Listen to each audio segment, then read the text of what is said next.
Pamiarsa Pusat Pemerintahan Kabupaten Badung rauh mangkin kejangkepin untuk stasiun pengisian kendaraan listrik umum utawi SPKLU. Sarana punika sida kaanggen oleh krama untuk pengisian ulang kendaraan mobil listrik.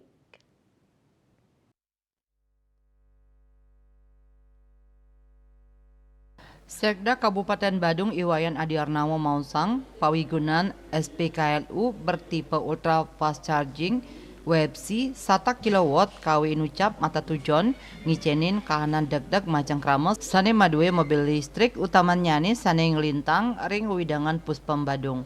Pemka Badung taler dahat nyokong PLN ring sajroning nincapang kuentenan SPKLU ring tengahing krama.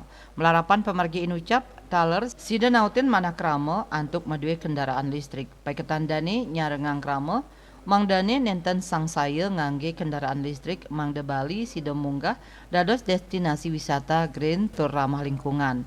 Asa punika taler General Manager PT PLN Persero Unit Induk Distribusi Bali Iwayan Udayana Mausang SPKLU sane kuangon ring Puspem Badung wenten kali unit. Dados nyane kuentenan SPKLU ring Bali wenten petang dasa kutus unit inggian dasa unit tipe WebC, 3 unit tipe medium charging, sia unit tipe fast charging, miwah unit bertipe slow charging. Paiketan dani ngaptiang ring warsane mangkin panincapan kuentenan SPKLU mawa malih roras unit sejebak Bali. Parwata Bali Pos nguningayang.